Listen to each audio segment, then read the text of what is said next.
The 2 front row seats remained empty as I walked down the aisle. White chairs with elegant nameplates reading Mr. and Mrs. Whitaker sat like accusations in the afternoon sunlight, their vacancy obvious to every guest watching my wedding ceremony. My phone had buzzed that morning with the final text from my mother: "We can't attend. We won't watch our daughter marry a mechanic." I forced a smile for the cameras as 200 friends and distant relatives witnessed what should have been the happiest day of my life. The photographer kept angling shots to crop out those empty seats, but everyone knew who was missing. My father's absence felt like a physical weight as I walked toward Eli, who stood at the altar looking handsome in his rented tuxedo, grease permanently embedded under his fingernails despite his best efforts to scrub them clean. The officiant began the ceremony while I tried to forget that the people who'd raised me, educated me, and claimed to love me had chosen pride over presence on the most important day of my life. But that was the moment I stopped being their daughter and started being my own person. They'd taught me one final lesson about class, though not the one they'd intended. The reception was beautiful despite the obvious absence. Friends filled the dance floor, toasts were heartfelt, and the cake was perfect. But when the last guest left and the cleanup crew finished, I found myself hiding in the bridal suite, still wearing my wedding gown, staring at photos where empty chairs haunted the background. Eli knocked gently on the door, his bow tie undone and jacket draped over his arm. "Hey, Mrs. Reed," he said softly, using my new name like a promise. "They'll come around someday."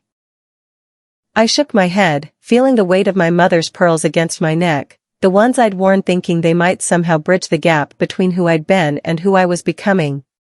"No, Eli," I said, meeting his eyes in the mirror. "They never do. People like that don't change their minds about people like us."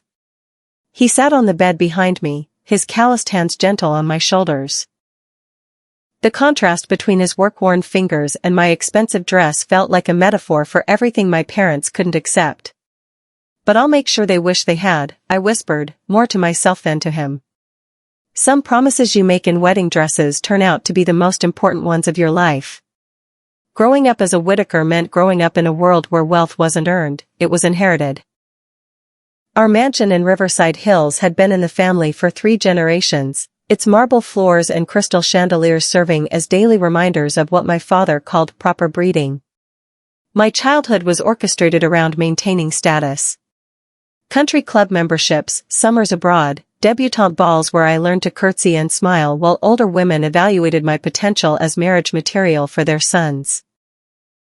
"Whitakers don't build wealth," my father would announce during dinner parties, swirling brandy in cut crystal glasses. "We maintain it. We preserve it. We pass it down to people who understand its value." My mother, Elaine, focused on my refinement with military precision. Piano lessons, French tutoring, and constant reminders that a lady's worth was measured by her ability to marry well and maintain social position. When she caught me sketching dress designs in my bedroom, she'd sigh with disappointment. "Art is for hobbies, not marriages, Lauren. You need to focus on practical skills that attract the right kind of husband." The right kind, of course, meant old money, proper family, and the ability to move through their social circles without embarrassing anyone. I learned to hide my creativity like a shameful secret.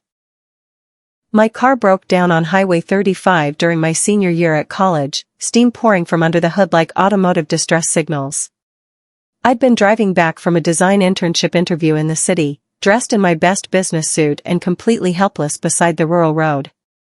That's when Eli appeared, pulling over in a pickup truck that had seen better decades but ran like it was brand new. He emerged wearing grease-stained coveralls and a smile that made my carefully controlled world feel suddenly smaller. "Engine trouble?" he asked, popping the hood with the confidence of someone who understood machines better than people. 20 minutes later, he'd diagnosed and temporarily fixed a radiator leak that would have cost me hundreds at a dealership. When I tried to pay him, he just laughed. "You can repay me by smiling," he said, wiping his hands on a shop rag. "You looked so stressed when I pulled up, I thought someone had died." I laughed for the first time in weeks, genuine laughter that came from somewhere deeper than social politeness. For a moment, I forgot about interview anxiety and family expectations and the constant pressure to be perfect. "That's better," Eli said, his eyes crinkling at the corners. That's the first moment I felt seen, not measured. Our secret relationship began with late-night coffee dates at diners my parents would never find, motorcycle rides through countryside they'd never visit, and conversations in his borrowed pickup truck that lasted until dawn. I told my parents I was dating a finance major, which wasn't technically a lie since Eli understood money better than most business students. He just chose to earn it with his hands instead of inheriting it through family connections. The deception worked for months until he dropped me off at home one evening, his motorcycle rumbling in our circular driveway like mechanical rebellion against marble statues and manicured gardens. My father emerged from the house as I removed my helmet, his face hardening as he took in Eli's worn leather jacket and the grease stains that seemed permanently embedded in his fingernails. "He smells like oil and failure," my father muttered after Eli left, loud enough for me to hear through the front door. I turned around slowly, still holding my helmet like a shield. "That man smells like work, Dad. Something you've forgotten."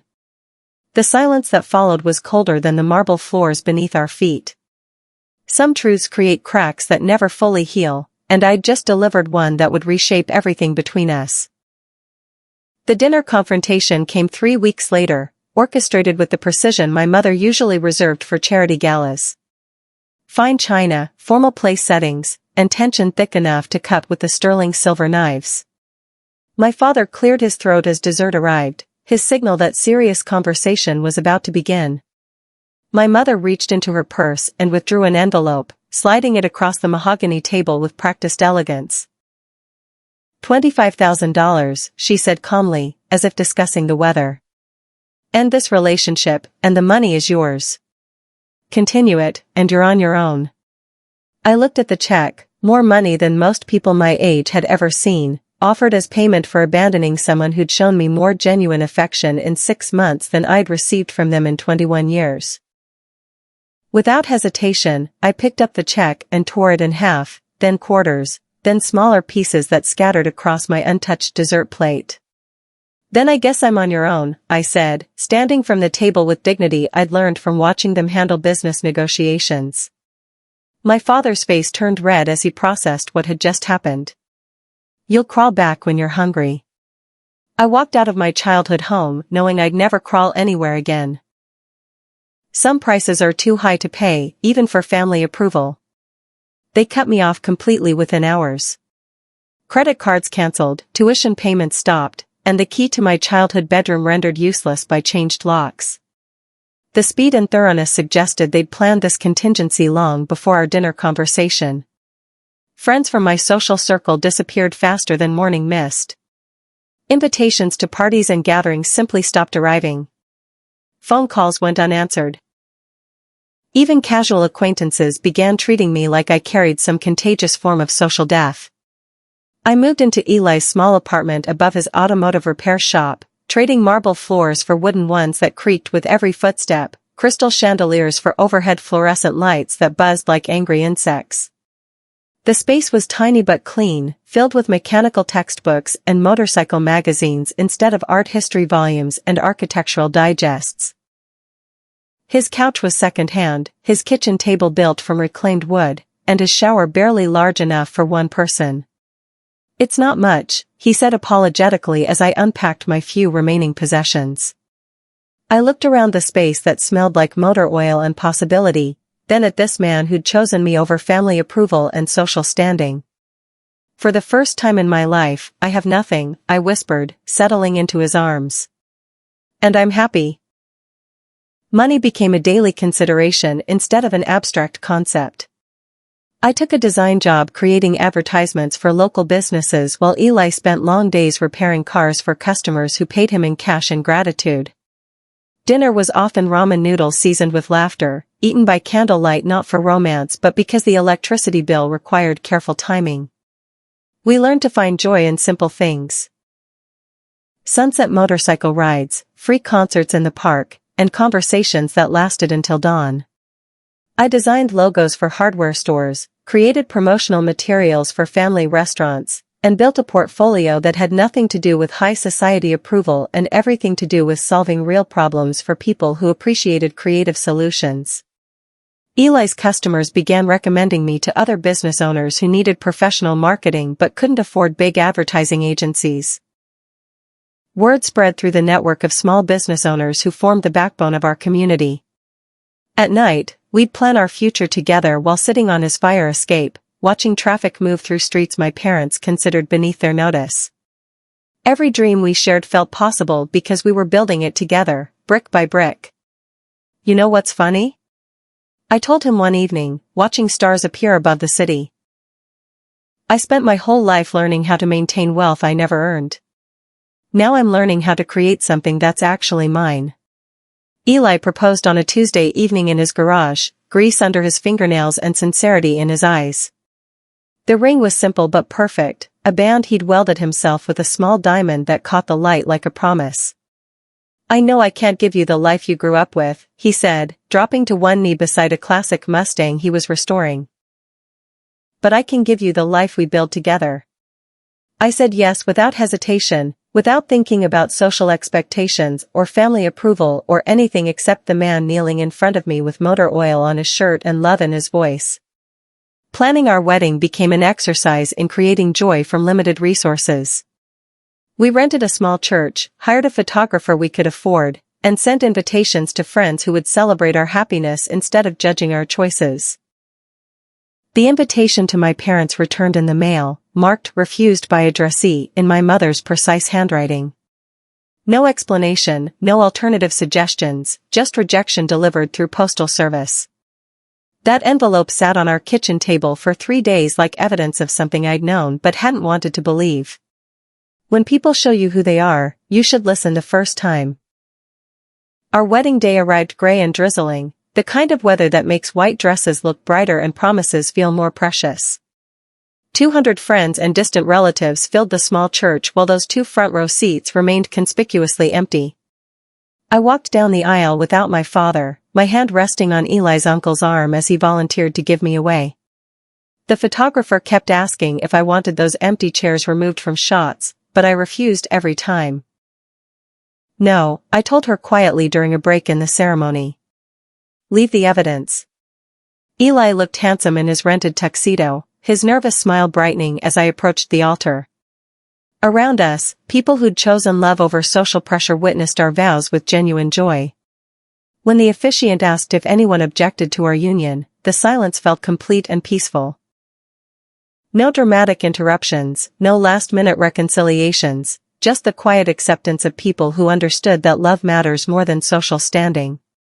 We exchanged rings and promises while empty nameplate cards marked spaces that would never be filled. My father's seat stayed empty. My mother's napkin remained untouched. Their absence felt like freedom disguised as abandonment. The reception was perfect in its imperfection, filled with laughter and dancing and toasts from people who'd supported our choice to build something real together.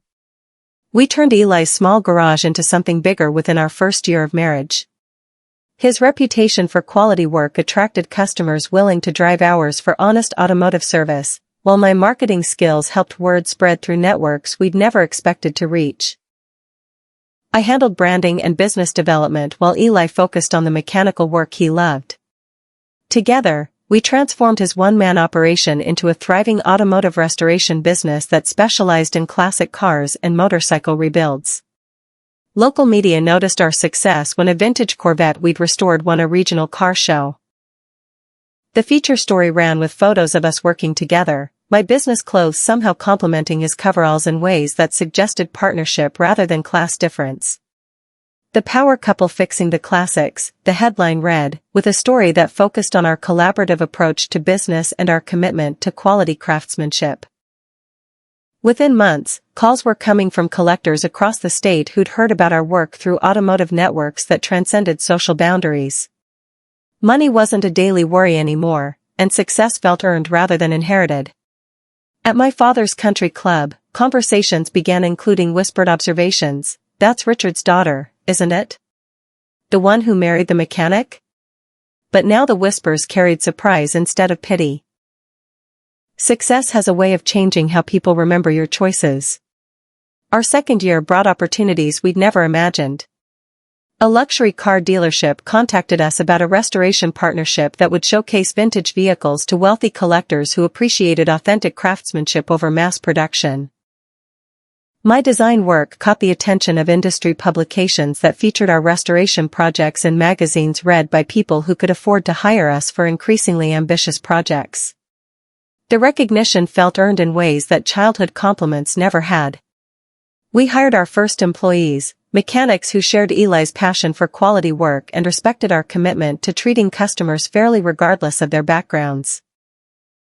The business grew organically through word of mouth and repeat customers who became friends. Our first $1 million in revenue felt surreal, numbers on paper that represented countless hours of careful work and satisfied customers. More importantly, it represented proof that building something together was possible despite starting with nothing but determination. That success attracted a letter from my mother, delivered to our business address with careful penmanship that suggested multiple drafts. "We're proud you're doing better. Let's reconnect."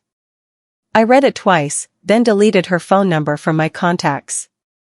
Some bridges burn so completely that rebuilding them becomes impossible, even when success makes reconciliation seem attractive to the people who'd chosen pride over presence.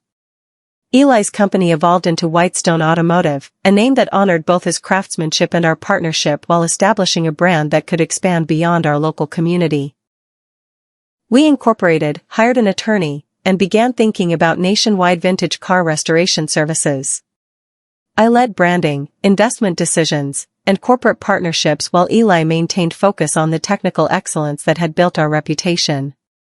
The division of labor felt natural, complementing each other's strengths without competing for control.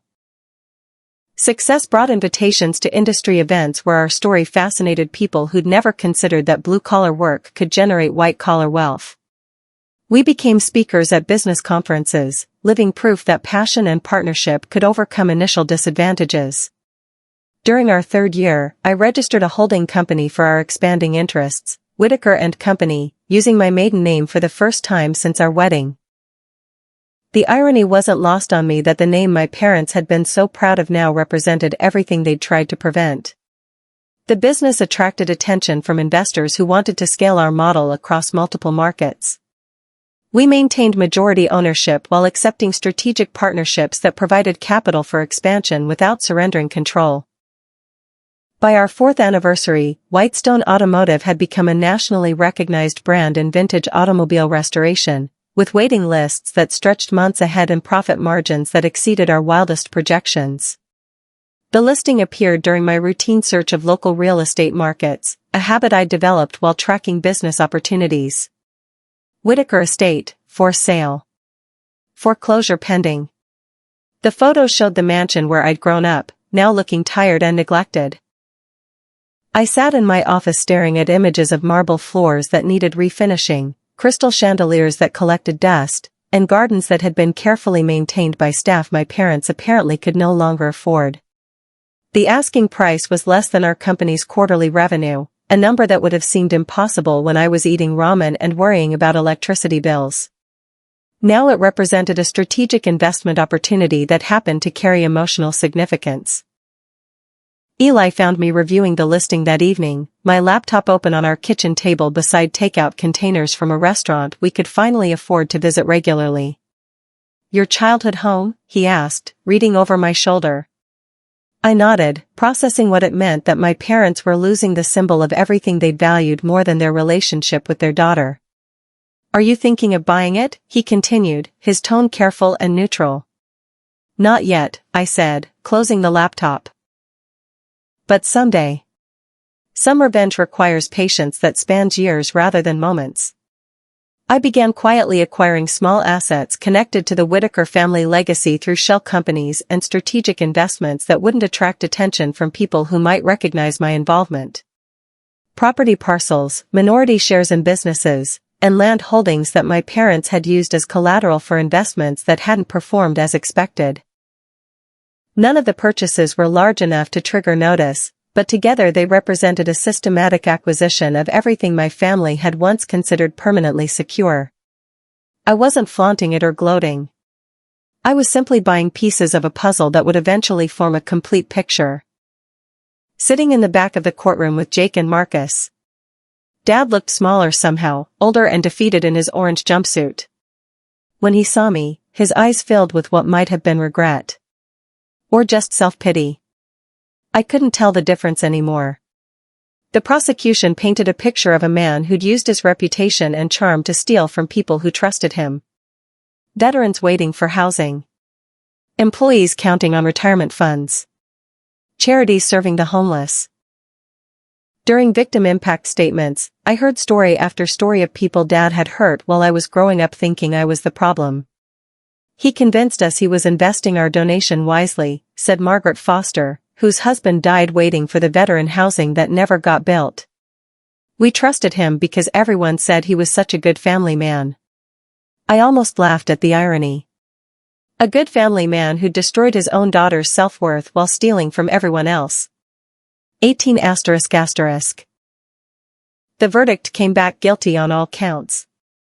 25 years in federal prison, full restitution ordered, all assets seized. I felt nothing watching him led away in chains. No satisfaction, no sadness, just emptiness where anger used to live. Outside the courthouse, reporters asked if I had any comment. My stepfather is a hero, I said simply. He protected this community from a man who spent years hurting people. I'm proud to be his daughter. Ashley was there too, crying into Preston's shoulder. I walked over to her hesitantly. Ashley, I'm sorry, I said. I know this is hard for you. She looked up with red, swollen eyes. You're apologizing to me? After everything he put you through? You loved him. That's not your fault. She hugged me then, the first real hug we'd ever shared. I see it now, she whispered. How he treated you differently. How mean he was. I just thought that was normal. We weren't going to be best friends, but maybe we could be sisters for the first time. Marcus approached us both. Are you girls okay? Ashley wiped her eyes and looked at him with something like respect. Thank you for telling the truth. Even though it hurt. Sometimes the truth is supposed to hurt, he replied gently. 19 ***. A year later, Jake and I bought our first house using money we'd saved working double shifts. It was small, modest, nothing like the mansion Dad had lost to federal seizure. But it was ours. Completely, honestly ours. Marcus helped us move in, carrying boxes like he'd been doing my whole life. Mom made sandwiches and lemonade, fussing over every detail. You know what the best part is? Jake said, flopping down on our second-hand couch. What? We did this without any help from him. Everything we have, we earned. He was right. The little house felt like a palace because we'd built it through hard work and love, not manipulation and stolen money. Marcus joined us on the couch, looking tired but content. Any word from the prison? I asked. He writes sometimes, Marcus admitted. Mostly complaints about his conditions. Sometimes apologies that don't sound sincere. Do you think he's actually sorry? Marcus considered this. I think he's sorry he got caught. Whether he's sorry for what he did. That's harder to say. I didn't need his apology anyway. I had something better, freedom from ever needing his approval again. 20 ***. 2 years after the trial, I got pregnant with our first baby. The news filled me with joy and terror in equal measure. What if I turn out like him? I asked Jake during one of my worried 3 a.m. conversations. Emma, Jake said, pulling me close, you've spent your whole life being the opposite of your father. You give instead of taking. You build people up instead of tearing them down. Our kid will be lucky to have you. Marcus agreed when I shared my fears with him. You know what real love looks like because you experienced it with your mom and me. You know what cruelty looks like because you survived it with William. That makes you incredibly qualified to be a mother. When our daughter was born, I held her tiny perfect face and made a promise. She would never doubt her worth. She would never have to earn love. She would know, from day one, that she was enough. We named her Hope Marcus Rodriguez. Marcus cried when we told him about the middle name. You don't have to do that, sweetheart. Yes, I do, I said firmly. She's named after her hero grandfather. Because that's what Marcus had been all along, not just a stepfather, but a hero who'd spent years quietly fighting for justice. 21 ***. On Hope's first birthday, Ashley visited us with surprising news. She'd started working for a non-profit organization that helped fraud victims recover stolen assets. Your story inspired me, she told me while watching Hope demolish her birthday cake. I realized I'd been living off money Dad stole from people. I needed to do something to help fix that. She'd also broken up with Preston. Turns out I was just as shallow as everyone thought, she said with a sad laugh. Preston wanted a trophy wife, not a real partner. Sound familiar? Ashley was becoming the person she should have been all along, instead of Dad's perfect princess. Do you ever miss him? I asked. I miss the father I thought he was, she replied honestly. But I don't miss walking on eggshells, trying to be perfect all the time. It's exhausting being someone's favorite when their love comes with conditions. Marcus joined us in the backyard where Hope was trying to eat grass. How are my girls doing? We're good, Ashley said, and I realized she was including herself in that we. Somewhere along the way, we'd become a real family. Not perfect, but real. Built on truth instead of lies. 22 ***. When Hope turned 2, she said her first complete sentence, Grandpa Marcus, read story. Watching Marcus light up at being called Grandpa, I realized something important. Biology doesn't make a father. Love does. Consistency does. Showing up does. Dad had missed all of it. My wedding, Hope's birth, her first steps, her first words. He'd chosen pride over connection, control over love. The last letter I'd received from him was full of self-pity. I hope you're happy, Emma. You got your revenge. Your old man is rotting in prison while you play house with your mechanic. I threw the letter away without finishing it.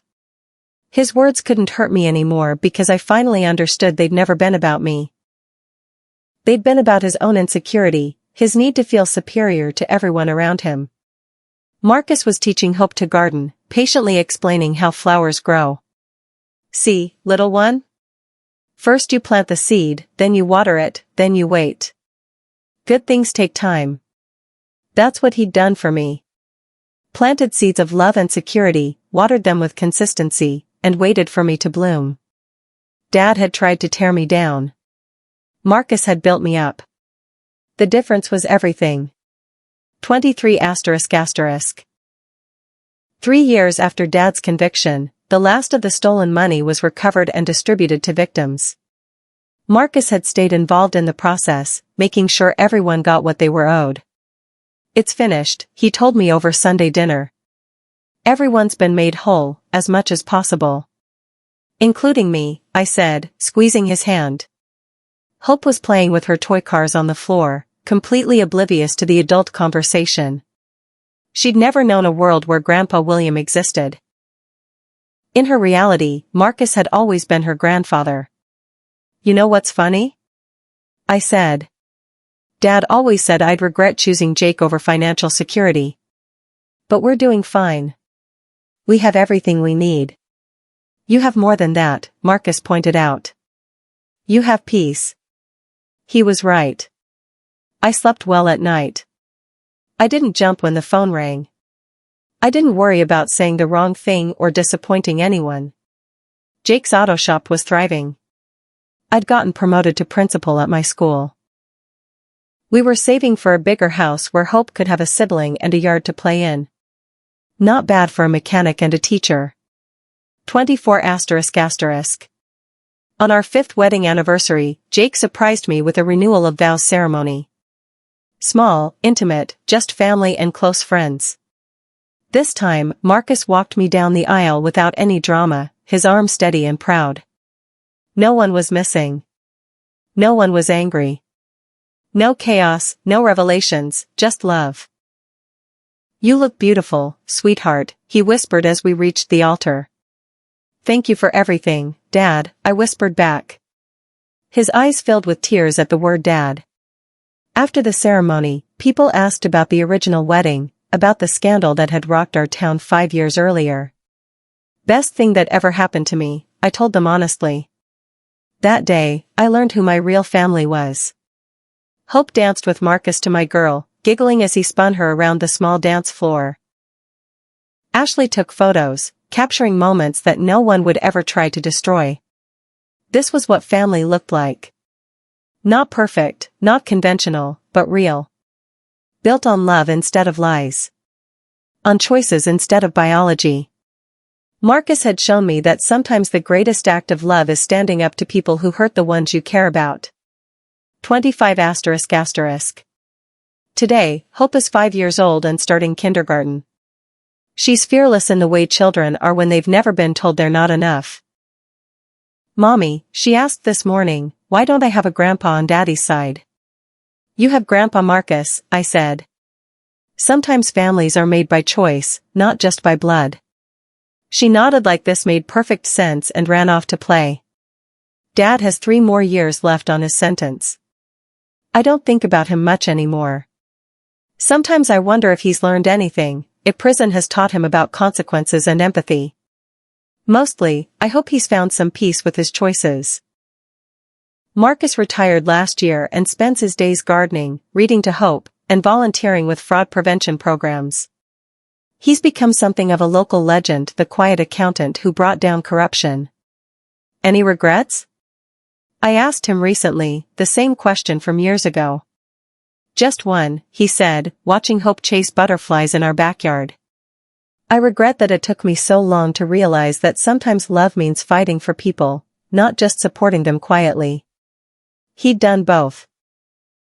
Supported me quietly for years, then fought for me publicly when it mattered most. Dad had refused to walk me down the aisle, thinking it would break me. Instead, Marcus did something no one expected. He gave me the gift of seeing justice done. Sometimes the best revenge is simply telling the truth.